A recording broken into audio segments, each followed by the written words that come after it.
Good morning, all of you.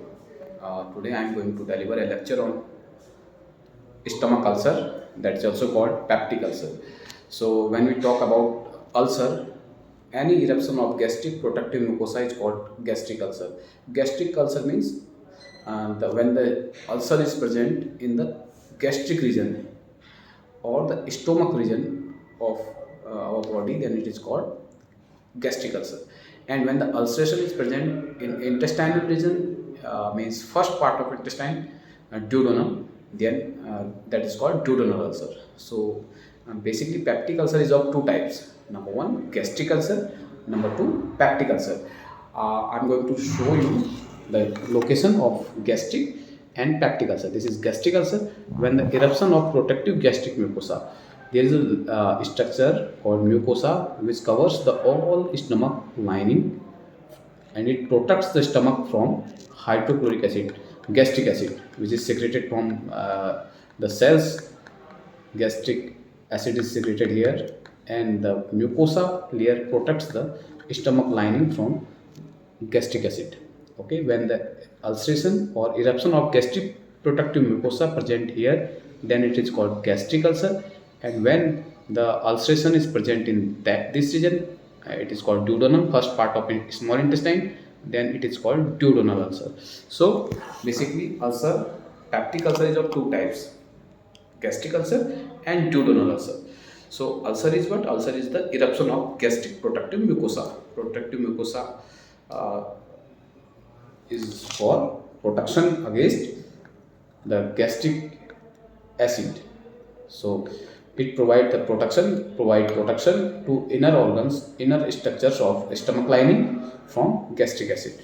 So that is called ulcer. When the protective mucosa is erupted, what happened when the mucosa is erupted? What are the symptoms? When the acid is directly come in contact with the ulcer area, then it causes burning sensation, pain, and if the ulceration become more wide or more deeper, then sometimes vomit with blood also happens. So these are the consequences with ulcer, like vomiting with blood or very severe pain or burning sensation, because gastric acid is present there, but mucosa protect the inner structures, and when mucosa is not well, mucosa is erupted, then the gastric acid comes directly in contact with the uh, inner stomach lining, and then it causes severe burning. Then okay, then we then second thing, we are going to tell you about causes. What are the causes behind this disease? Number one, lifestyle causes, like junk foods, too much spicy food, or taking alcohol, smoking, tobacco. These all are the causes of the stomach ulcer. That is lifestyle causes. Insanitary lifestyle, unhygienic food. Uh, these all are the causes of lifestyle causes of the ulceration.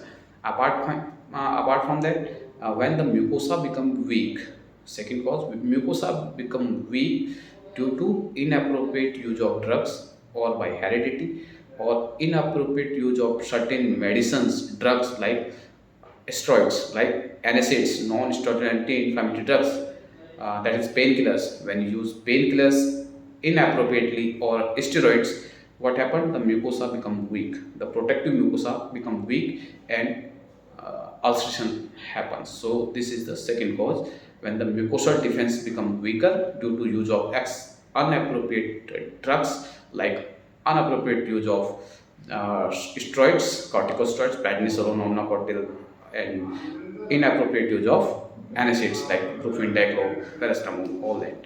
So these are the causes. These are the causes. Mucosal defense, when mucosal defense become weaker because due to these all drugs or medicines, so then it is called, it also can cause peptic ulcer. Apart from that, some bacteria like Helicobacter pylori is also responsible for the ulceration. So if we take unhygienic food, street food, and there's a bacteria, and we ingest bacteria from somewhere, and we become infected, then also ulceration can be happened. So Helicobacter pylori is also one cause of the peptic ulcer disease. Okay, then how we manage it? Then when we talk about management of peptic ulcer, then first of all, lifestyle changes. Number one, quit smoking, uh, avoid spicy junk foods, healthy lifestyle, start doing exercises, yoga, aerobic exercises, and all. Healthy lifestyle. Junk food, avoid junk food. Alcoholism, quit smoking. Narcotics, means quit tobacco and all. And use drugs appropriately. Without prescription use of drugs or inappropriate use of painkillers, steroids should be avoided. So this is the second line management. So when we going to manage peptic ulcer, then first of all, lifestyle modification and appropriate use of drug. Use appropriately drugs appropriately. These are the two modifications. And then third, antibiotics. When the infection is due to Helicobacter pylori bacteria, then we use amoxicillin broad spectrum antibiotics like amoxicillin, amoxiclav, metronidazole.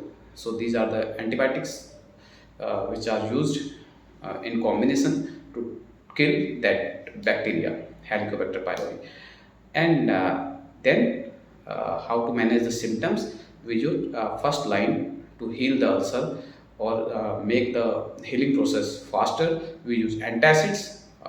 The role of antacids are, antacid neutralizes the gastric acid, so excess amount of acid is neutralized, so the harm or the harm produced by ulcer, gastric acid to the ulcer area is prevented. So ulcer, the worsening of ulcer not happen and healing become faster. So first of all, antacid like aluminum hydroxide gel, magnesium hydroxide gel, sodium bicarbonate, these all are the antacid which are used to neutralize the gastric acid, so that the ulcer is prevented from becoming worse. Second, we can use S2 receptor blocker like ranitidine, Acilog. These are the drugs which block the S2 receptor present in our stomach, so gastric acid secretion is minimized, so that the harm produced by gastric acid to the ulcer area is prevented. Number three, proton pump inhibitors. Proton pump inhibitors like pantoprazole, omeprazole. These are the drugs which inhibit the last stage of gastric acid secretion, inhibit protein pump S plus K plus ATPase. It is also called S plus K plus ATPase. Is the last step of gastric acid production, and these drugs inhibit that step, and so gastric acid secretion is minimized or decreased, so that less amount of acid is secreted, and so we can prevent ulcer to become more worse, or the damage due to acid to the ulcer area can be prevented. So third line, PPIs, proton pump inhibitors.